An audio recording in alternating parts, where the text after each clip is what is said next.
दोस्तों, क्या आप लोगों को पता है कि थार का रेगिस्तान अब थार का रेगिस्तान नहीं रहेगा। वो अब एक हरा भरा क्षेत्र बनने वाला है। ये हाल ही में स्टडीज में सामने आया है कि जिस तरीके से राजस्थान के पश्चिमी क्षेत्र में हालात बने हुए हैं, जिस प्रकार से बाढ़ आ रही है, जिस प्रकार से पानी जमा है, वहां पर वर्षा का जल का स्तर बढ़ चुका है। इससे साफ जाहिर है कि अब थार का रेगिस्तान नहीं रहेगा। अगले 90 से 100 सालों के बाद में ये एक हरा भरा स्थान जो है वो बन जाएगा। ये बात मैं इसलिए कह रहा हूं क्योंकि एडवांस स्टडीज का एक सेंटर है, उसके अंदर आईएफएस ऑफिसर काम करते हैं, डॉक्टर दीप सिंह। उन्होंने इस चीज का दावा किया है कि 90 से 100 साल के बाद में यहां पर कोई भी रेगिस्तान नहीं रहेगा और उन्होंने इसके लिए एविडेंस भी प्रेजेंट किए। देखिए, एक बात मैं कहना चाहूंगा कि यहां पर ये जो रेगिस्तान आप लोग देख रहे हैं, ये थार का डेजर्ट है। ये केवल आप लोग भारत के अंदर देख रहे हैं। पूरा थार का डेजर्ट जो कि 2 लाख वर्ग किलोमीटर के अंदर 2 लाख वर्ग किलोमीटर के अंदर अभी फैला हुआ है। इसमें से 1 लाख और 22,000 वर्ग किलोमीटर जो कि भारत के अंदर है, और इसमें से भी लगभग आप ये मान के चलिए कि 61% जो हिस्सा है वो कहां पर है, राजस्थान के अंदर है। क्लियर है? पूरे थार के डेजर्ट को अगर हम लोग 2 पार्ट में डिवाइड करके देखें तो 85% जो हिस्सा है वो भारत के अंदर आता है और केवल 15% हिस्सा पाकिस्तान के अंदर आता है। लेकिन थार का डेजर्ट यहां पर बना कैसे? अफ्रीका की जो रेत थी वो पूर्वी और खिसकते हुए आंधियों से, तूफान से, समय के साथ में पाकिस्तान होते हुए, जहां पर उसको नखलिस्तान भी कहा जाता है, और फिर यहां पर थार का डेजर्ट बना है। तो लगभग 4 से 5,000 साल पहले यहां पर समंदर हुआ करता था, पानी हुआ करता था। और ये इस बात से प्रमाणित होता है, जैसे धोलावीरा है, कालीबंगा है, राखी गढ़ी है, ऐसे कई सारे स्थल हैं, सभ्यताएं हैं जो कि यहां पर विकसित हुई हैं। और आप लोग को पता है कि सभ्यताएं वहीं पर विकसित होती है जहां पर पानी की अच्छी आवक होती है। आज गंगा नदी के दोनों तरफ बहुत सारे लोग जो हैं वो बसे हुए हैं। उसका रीजन यही है कि उनको पानी की अवेलेबिलिटी काफी अच्छी है।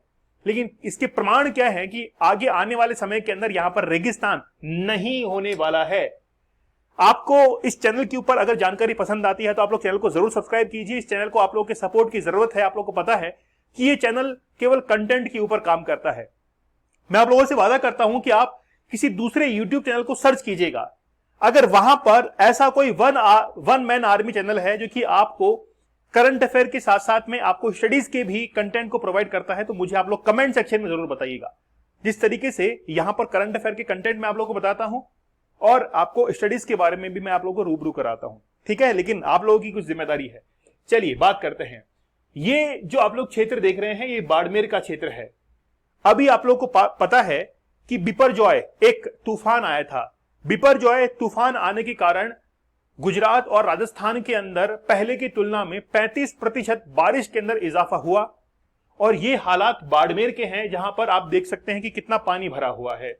इसके बाद में ये इंदिरा गांधी नहर है। इंदिरा गांधी नहर के दोनों तरफ कितनी हरियाली है, वहां के लोग खेती करने लग गए हैं। अब इंदिरा गांधी नहर को राजस्थान के लिए वरदान भी माना जाता है।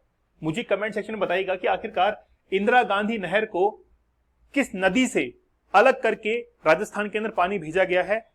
तो इंदिरा गांधी नहर राजस्थान के लिए एक वरदान के तौर पर साबित हुई है। बहुत सारे किसानों की आशा बन चुकी है कि वो फसल को यहां पर उगा सकते हैं। बाड़मेर के अंदर मूंगफली आप लोग को पता है कि बहुत अच्छे से होती है। अनार की खेती की जा रही है। ये जो आप लोग जगह देख रहे हैं, ये भी बाड़मेर का ही एक खेत है जहां पर अनार की खेती की जा रही है। मतलब देखिए, रेगिस्तान के अंदर क्या कोई सोच सकता है कि वहां पर अनार की खेती कोई करेगा, लेकिन अब संभव हो चुका है। और आगे आने वाले समय में देखिएगा आप लोग, जिसको हम लोग कहते हैं रेगिस्तान का मार्च, रेगिस्तान का आगे बढ़ना, वो धीरे धीरे कम हो रहा है। वहीं पर हम लोग सहारा डेजर्ट की बात करें तो सहारा जो डेजर्ट है अफ्रीका के अंदर, वो धीरे धीरे अपने पांव और भी ज्यादा पसार रहा है। लेकिन हमारे थार डेजर्ट की खास बात है कि वो धीरे धीरे अब सिकुड़ रहा है और 90 से 100 साल के बाद में पूरी तरीके समाप्त हो जाएगा। और पहले जो 4 से 5,000 साल पहले की स्थिति में था, उसी स्थिति में वापस लौट आएगा। यहां पर आप लोग देखिए 2019 की अगर हम लोग बात करें तो पश्चिमी राजस्थान में बारिश का प्रतिशत जो रहा है वो इजाफा यानी कि 315 रहा है और 19% का इजाफा रहा है। 315 mm जो है बारिश हुई है और 19% जो है इजाफा हुआ है। लेकिन पूर्वी राजस्थान के अंदर बारिश तो ज्यादा है, लेकिन आप लोग देखेंगे कि धीरे धीरे यहां पर डिक्रीज हो रहा है। 919 से 593, 696, 780, 622, तो 919 से लेकर 622 तक काफी डिक्रीज हुआ है। पूर्वी राजस्थान के अंदर बारिश कम होने लग गई है, जबकि पश्चिमी राजस्थान में 315, 335, 317, 448, 401 यहां पर इजाफा हुआ है। आप लोग देख सकते हैं 2019 से लेकर 2023 में 42% तक यहां पर इजाफा हुआ है। खास तौर पर 2023 के अंदर आप देखिए, जिस समय बिपरजॉय एक तूफान आया था, यहां पर कुछ एविडेंस है 2022 में अपने निर्धारित आंकड़ों से पूर्वी राजस्थान में जहां 25% ज्यादा बारिश हुई, वहीं पश्चिमी राजस्थान में यह 58% ज्यादा रहा था। मतलब पहले की तुलना में बारिश जो है वो ज्यादा हो रही है। वर्ष 2021 में पूर्वी राजस्थान में 16 तो पश्चिमी राजस्थान में 20% ज्यादा बारिश हुई है। 2020 में पूर्वी राजस्थान में जहां -2% बरसात हुई थी, वहीं मतलब पहले की तुलना में कम हुई, और पश्चिमी राजस्थान में यहां पर इजाफा था 21% का। 2017 में पूर्वी राजस्थान में निर्धारित आंकड़ों से -8% बरसात हुई थी, मतलब पहले की तुलना में -8% कम, यानी कम पानी बरसा। वहीं पश्चिमी राजस्थान में 39% ज्यादा पानी बरसा था। 2015 में भी इसी तरह पूर्वी राजस्थान में -10% बारिश हुई थी, वहीं पश्चिमी राजस्थान में 45% बारिश ज्यादा हुई थी।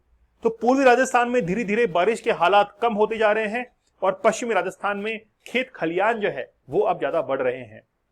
आप लोगों को पता है कि राजस्थान के अंदर जो वार्षिक वर्षा होती है वो 57.6 सेंटीमीटर बारिश जो है वो राजस्थान के अंदर होती है। ये एवरेज मैंने आप लोगों को बताया है। जबकि पश्चिमी राजस्थान के अंदर दो क्षेत्र होते हैं, एक तो शुष्क है और एक अर्ध शुष्क है।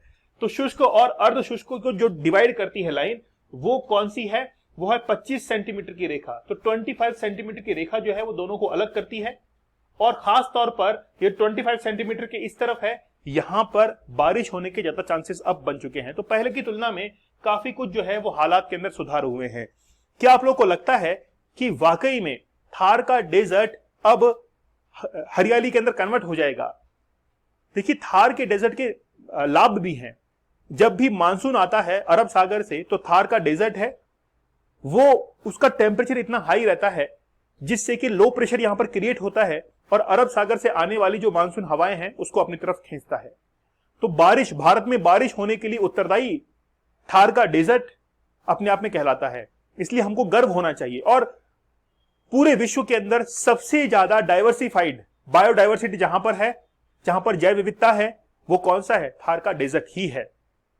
ठीक है, तो मैं आप लोगों से आशा करता हूं कि जो नॉलेज मैं आप लोगों तक पहुंचाना चाह रहा हूं वो आप लोगों तक पहुंच चुकी है, और जो डेटा मैंने यहां पर बताए हैं आप लोग उनको उन स्टूडेंट्स को फॉरवर्ड करना जो कि एग्जाम देने जा रहे हैं, आरएस मेंस का एग्जाम देने जा रहे हैं, जहां पर कुछ डेटा लिखने की बारी आती है, वहां पर उन तक जो है आप लोग उसको जरूर फॉरवर्ड करना। मिलते हैं आप लोगों से, लेकिन चैनल के ऊपर नए हैं तो आप लोग एक बार जरूर सब्सक्राइब कर दीजिएगा। तब तक धन्यवाद, थैंक यू, जय हिंद।